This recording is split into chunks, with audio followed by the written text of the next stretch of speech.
Tonight, in part 2 of our perspectives on COVID, we meet some people who don't believe the pandemic is real.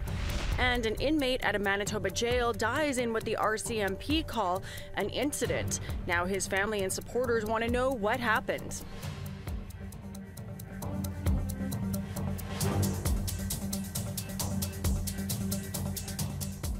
Good evening. Welcome to APTN National News. I'm Melissa Ridgen. A 45-year-old man from Saugeen First Nation north of Winnipeg died Sunday in what was described by RCMP as an incident with corrections staff at the Headingley Provincial Jail here in Manitoba. The altercation actually happened on February 7th, and the family is calling for an independent investigation to get answers into what exactly happened. Daryl Stranger has more. William Walter Amel, an inmate at the Headingley Correctional Centre, died Sunday, February 14th, a week after an incident with correctional officers left him in hospital with life-threatening injuries. Amel's family says he shouldn't have died, and they are calling for those responsible for his death to be held accountable.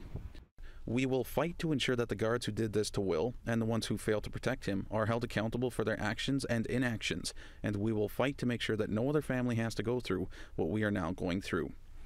RCMP Major Crime Services is conducting an investigation, but Amel's family says they cannot be trusted and are demanding an independent investigation be done. We also demand that a truly independent investigation into Will's death be conducted, not by the Winnipeg Police, the RCMP, or the IIU, all of whom have shown that they cannot be trusted to ensure that justice is done. APTN News reached out to Manitoba Justice for comment, which oversees the correctional facility. They provided the following statement. Quote, Manitoba Justice recognizes the seriousness of any death in custody and are conducting an internal review of this incident. The death has been reported to the Office of the Chief Medical Examiner as is required by law. Saugeen Chief Derek Henderson says transparency is needed in the investigation.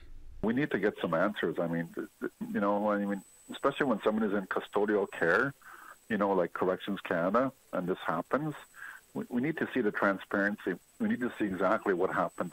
And for me, that's what it's all about. We lost a band member, a family lost a loved one, and we need to get at the bottom of this. This is, something that we just can't, lay down and just say, you know what, it's just another, Indigenous person gone. The family says their story is all too common and will do what they can to make sure another family does not have to go through what they are. Daryl Stranger, APTN National News, Winnipeg. Relatives of Barbara Kentner, who died after being assaulted with a trailer hitch, say they've lost an irreplaceable loved one, along with a sense of personal safety since her passing. Victim and community impact statements were read today in a Thunder Bay courtroom as the sentencing hearing for Braden Bushby got underway. Bushby was earlier found guilty of manslaughter in connection with Kentner's death. The Crown is asking for a sentence of 8 to 12 years, while the defense is asking for 4 years in a federal prison minus 1 month.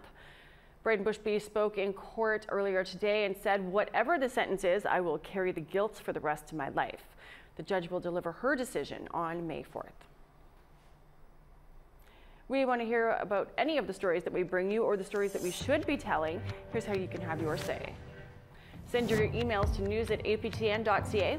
You can leave a comment on aptnnews.ca. You can also find us on Facebook, Twitter, Instagram, YouTube, and now even on TikTok. Follow APTN News and join the conversation and see our latest stories. The Innu community of Mattie-Makouche-Lac-Jean in northern Quebec just ended their annual caribou hunt. A team of 16 hunters set out to cull 300 caribou over 2 weeks, but as reported on APTN's Nouvelle Nationale, the practice raises some concerns from neighboring First Nations. Here's a story by Shashan Bacon, translated by Lindsay Richardson. Innu elder Ganigwen Gabriel knows too well the nation's annual caribou hunt is not for the faint-hearted.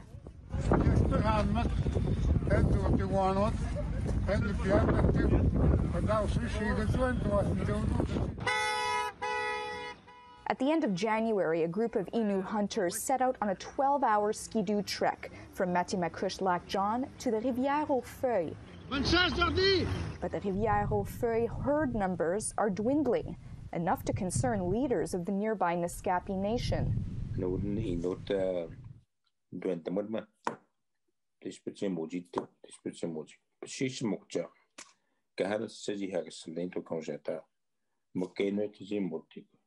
Except Steve Cote, director of Caribou on Gava, says the herd at Rivière-des-Feuilles is now relatively stable compared to a 15-year period between 2001 and 2016 when 400,000 caribou were killed. À 186 000 pour les estimés de 2019, qui sont les derniers là, que je connais qui ont été faits. Donc, une légère diminution. Donc, on parle d'un troupeau qui est relativement stable ou en léger déclin présentement.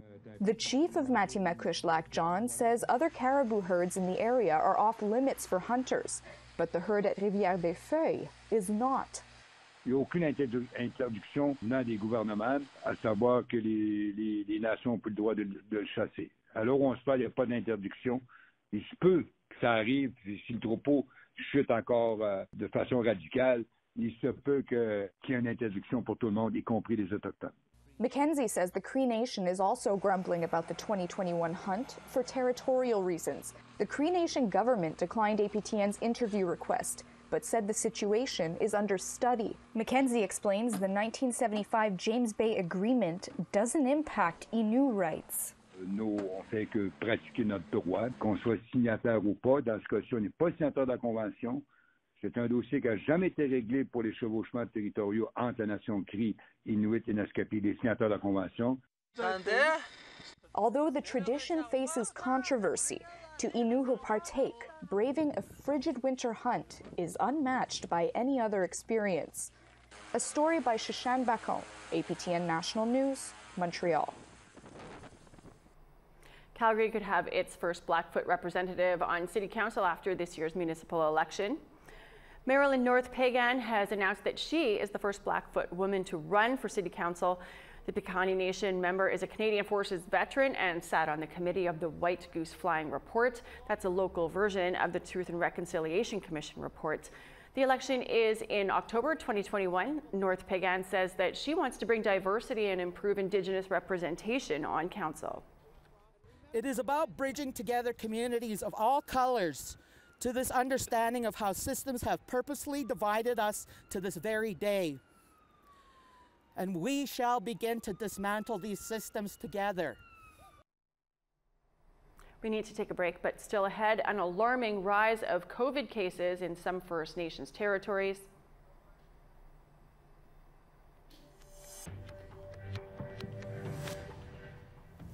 The science is showing that we're still very much at risk as a country, and none more so than Indigenous communities.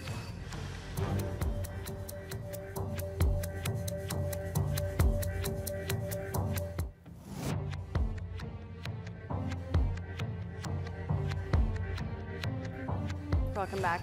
In part 2 of our Perspective series, COVID in the Community, APTN's Tina House shares the story of what it's like on the front lines of the pandemic.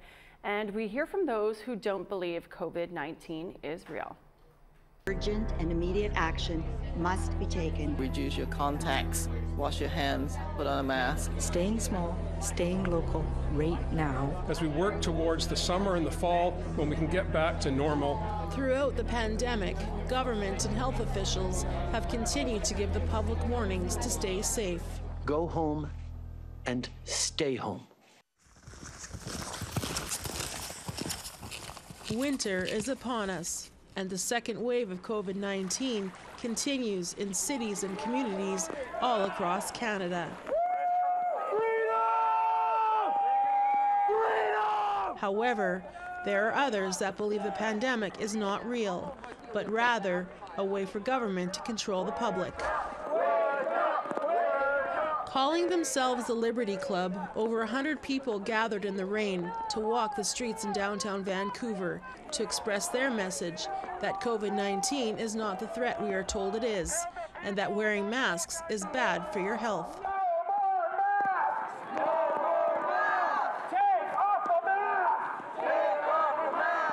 Marcella McCoo was at the rally and says it's important to tell the other side of the story regarding COVID-19.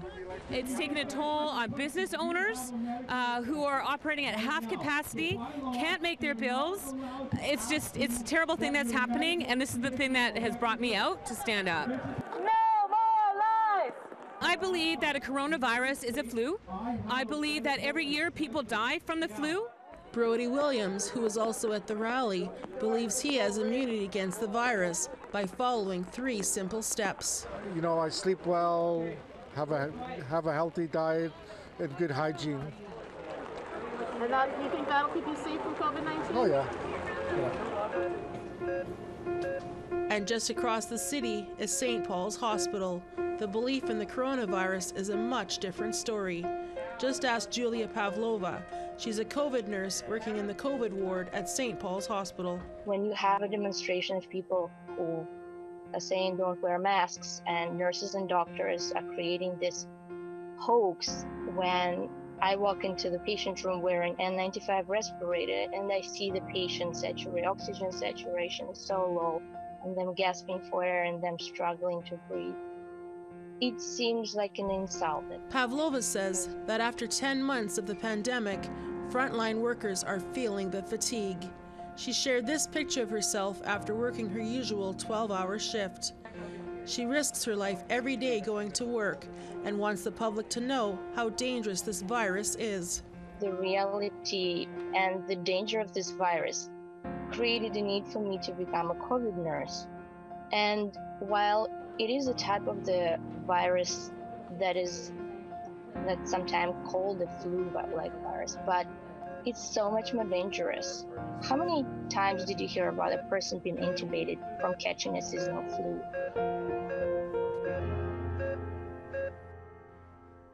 Health officials continue to warn the public about how contagious COVID-19 is and how easily it can be spread to others. Now new technology has been developed to track the spread of COVID-19. The Government of Canada has developed an app that will let you know if you may have been in contact with someone who has tested positive for COVID-19. This is a free COVID alert app that uses Bluetooth to connect to other app users and sends a notification if the user has been exposed to COVID-19 within the last 14 days. You'll be notified that you may have been exposed. Dr. Shannon McDonald says COVID-19 has had a significant human impact in other ways as well. The isolation that's been a requirement of staying healthy, the lack of stimulation. You know, it's not like you can go out for a movie or hang out with friends or do some of the other things you would normally do. And I especially think of people who have other limitations, who live away from family and friends, who have disabilities. The pandemic has also brought on depression for many who also deal with addictions. British Columbia marked its worst year on record in 2020 with the reported 1,716 deaths from opioid overdoses. That's a 74% increase from last year. Experts say that could be attributed to people using alone while in isolation. Another factor is that street drugs are becoming more toxic because of the U.S. border closure and dangerous additives being mixed into a dwindling drug supply. Anyone using an illicit substance should do so in the presence of someone willing and able to administer naloxone and call for emergency medical help. And here in Vancouver's tent city in Strathcona Park, the opioid epidemic and the COVID-19 pandemic are real concerns. Elder and firekeeper Veronica has just gotten the news she has been waiting for. I've done my isolation. I'm not sick. Yeah. On a recent trip going to collect traditional medicines, Veronica was exposed to COVID-19, but she's negative for now. However, officials say the fact that people staying in close quarters in tents and very few are wearing masks or properly sanitizing could be the perfect storm for an outbreak. She says that Indigenous people have been through so much already. I got 1,000 ancestors right walking with me. Gave me this body, this legs, this entire being I am today. Resisted so much. So much.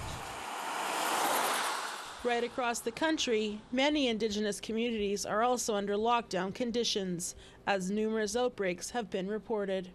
The Cowichan tribe on Vancouver Island is one of those communities that have a stay-in-place order. The situation in the community right now is very concerning. We learned of our first cases of COVID-19 on December 31st. We have been preparing for COVID to affect the community for the last 10 months, but nonetheless, it was quite shocking. Within 2 weeks, there were 96 cases within the Cowichan tribe, and they just reported their first death from COVID-19.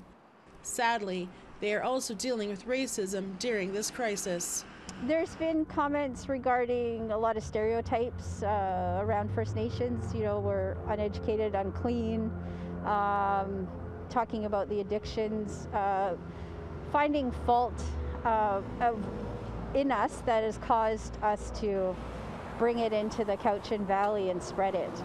The issue is if you have brown skin, it's assumed that you are COVID positive and should be at home. Come on. Dr. Margot Greenwood says that racism against Indigenous people is not uncommon, but it's especially tragic during a pandemic. COVID-19 doesn't discriminate. People discriminate. So when I think about COVID-19, I see COVID-19 as an illness. I see stigma and discrimination as a social sickness. The Cowichan tribe say they are no longer reporting the number of cases publicly. For Indigenous frontline workers, the stress of the pandemic is tenfold. Wagila Marie works on Vancouver's downtown east side. She has been tested for COVID-19 15 times. And we're the ones that are out there, on the front lines, and we're not getting the proper information, and it's scary. We're not being properly protected. We need proper masks and gloves, just like the hospitals are receiving. We need protective clothing. We're going in with makeshift masks that we're making on our own, and just taking steps to wash our clothes when we go home. But in that terms, we're our families are then at risk. Vaccines have now arrived in Canada. In part 3 of COVID in the community, we take a closer look at how the rollout is going, and will more doses be given out in time to save more lives? Thanks for that, Tina. According to Indigenous Services Canada, alarming outbreaks of COVID-19 are happening in several First Nations, particularly in Ontario and the Prairies. And with new variants of the virus emerging, they say now is not the time to be ignoring public health measures. Minister Mark Miller announced that 400 Indigenous communities have started vaccinations with over 83,000 doses administered so far. But Miller adds that is not enough for communities to let their guard down. The science is showing that we're still very much at risk as a country, and none more so than Indigenous communities who have really, really fought and continue to fight overwhelming odds. I think if we want to see a third wave, the best way to see a third wave is to ignore the science. And what we encourage in all our trilateral tables, most of which are not in front of cameras, are to keep following those guidelines and keeping people safe. We need to take another break, but when we come back, some incredible new shows on APTN. We're going to talk to the creators and the stars. Stay with us. Time now for our photo of the day. Jared Tom captured this early evening skate on a lake near Onegame First Nation in northwestern Ontario. We'd love to see your outdoor photos. Keep them coming. You can email share@aptn.ca, and your photo could be our next photo of the day. Be sure to include details of where you captured it and who took the picture. Now, let's take a look at tomorrow's weather. Off to the east coast, we've got sunshine and -5 for Fredericton, -4 and snow for St. John's. Happy Valley, Goose Bay, mix of sun and cloud, -14, sunshine and -14 for Nain. Chibougamau, -15 and snow, Montreal, -7, sunshine. North Bay, -6, mostly sunny skies, some snow for Sault Ste. Marie and -8. Pair of -9s for Kapuskasing and Timmins, sunshine there, -14 and sunny in Big Trout Lake. -23 and sunshine for Churchill, -15 in God's Lake and sunny skies there. Sunshine still in southern Manitoba, -16 for Barons River, -16 for Dauphin. -17 in snow for Saskatoon, -13 in snow for Estevan. sunshine, minus 15 for L'Orange, minus 22 in sunny for Uranium City. Minus 7 in Peace River, sunny sides there, minus 9 in sunshine for High Level. Minus 3 and sunny for Lethbridge, minus 5 and sunshine for Edmonton. 0 and some flurries for Kamloops and Quesnel, 2 and some snow for Bella Coola. Minus 1 in snow for Smithers, minus 13 and sunshine for Fort Nelson. Minus 13 in snow for Dawson City, minus 7 in snow for Whitehorse. Wrigley, minus 16 in sunshine, minus 23 in snow for Norman Wells. Minus 24 in snow for Sax Harbor, and Paulatuck, minus 22 in snow for Colville Lake. Chesterfield, minus 33, clear skies. New Yacht, minus 28 and clear. Clyde River, minus 38 and clear skies. Same with Arctic Bay. Tallyoak, minus 27 in snow. On today's In Focus, we caught up with Art Napoleon about brand new season of Moose Meat and Marmalade. We talked to Julian, Black Antelope, and Rod Scout from The Secret History of Wild West, a retelling of historical figures and events from an Indigenous perspective. It's a new docudrama on APTN, and Daryl Stranger guest hosted for a bit and chatted with Winique Horn-Miller, whose fitness and wellness show Working It Out Together is now on APTN's streaming service, Lumi. It's more relevant now than ever as this pandemic has us thinking about the importance of being healthy. Here's some of that interview. You're from Ganawage. How important is the Indigenous culture to you when you're helping people progress on their own journey towards being healthy and active in the show? You know, it's everything. It's the core. You know, culture, identity, who we are, where we come from, what our ancestors have persevered through. You know, these are things that I really garnered as important, where they anchored me when I was a kid. And I know that they're an anchor and a place and a source of inspiration for Indigenous people. Why do you get fit? Why do you get healthy? Why do you take care of your body? It has everything to do with who we are and rebuilding the resiliency and the strength at the core of our communities. Now, a lot of being healthy is being active, but it also requires a good diet. I know in some of the episodes, people are showing just how much sugar or fat there is in the foods they eat. Why is that such a good exercise to do, and how important is diet? Well, I mean, if you are a trainer, if you've ever worked with somebody in that field, you know that getting fit and healthy is like, it's probably like, they say it can only be from 25 to 45% physical activity, but a huge component of it is your food and how you take care of your body and what you put in your body. Well, that's all the time we have for your Wednesday news. I'm Melissa Ridgen. Thanks for tuning in. Have a great night.